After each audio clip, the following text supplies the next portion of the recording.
અંકલેશ્વરમાં પાણીની ટાંકી ધરાશાય થઈ છે। આદિત્યનગર રો હાઉસમાં ટાંકી ધરાશાય। સમારકામ દરમિયાન અચાનક ઘટના બની છે। ટાંકીનો કાટમાળ રૂમ પર પડતા નુકસાન થયું છે। સદનસીબે કોઈ જાનહાનિ નહીં। ગ્રામ પંચાયત દ્વારા સમારકામ ચાલી રહ્યું હતું। ઘટનાની સમગ્ર વિસ્તારમાં દોડધામ મચી ગઈ છે। તો સમારકામ દરમિયાન આ જર્જરિત ટાંકી ધરાશાય થઈ ગઈ હતી। જો કે સદનસીબે આસપાસ કોઈ લોકો ન હોવાના કારણે મોટી દુર્ઘટના ટળી છે, પરંતુ અન્ય બાંધકામ જે બાજુનું છે એને નુકસાન થયું છે। ગ્રામ પંચાયત દ્વારા સમારકામની કામગીરી ચાલી રહી હતી, ત્યારે જર્જરિત ટાંકી જ્યારે સમારકામ કરવામાં આવી રહ્યું હતું ત્યારે ધરાશાય થઈ હતી।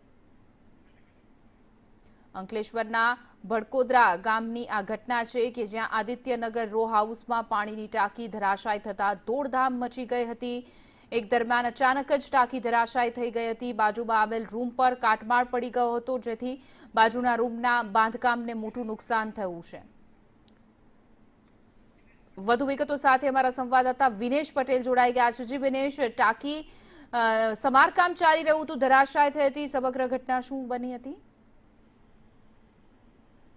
હેલો, હા જી વિનેશ, ટાંકી ધરાશાય થઈ? ચોક્કસથી ભરૂચના અંકલેશ્વર તાલુકાના ભડકોદરા ગામના રો હાઉસમાં આ જે પાણીની ટાંકીનું સમારકામ ગ્રામ પંચાયત દ્વારા ચાલી રહ્યું હતું, તે દરમિયાન પાણીની ટાંકી ધરાશાય થઈ હતી, પરંતુ સદનસીબે જે છે કોઈ જાનહાનિ થવા પામી ન હતી।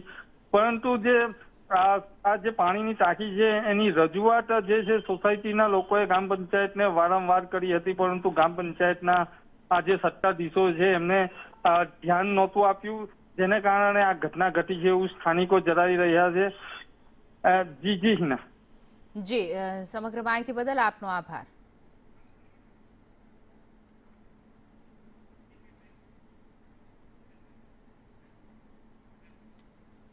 તાપીમાં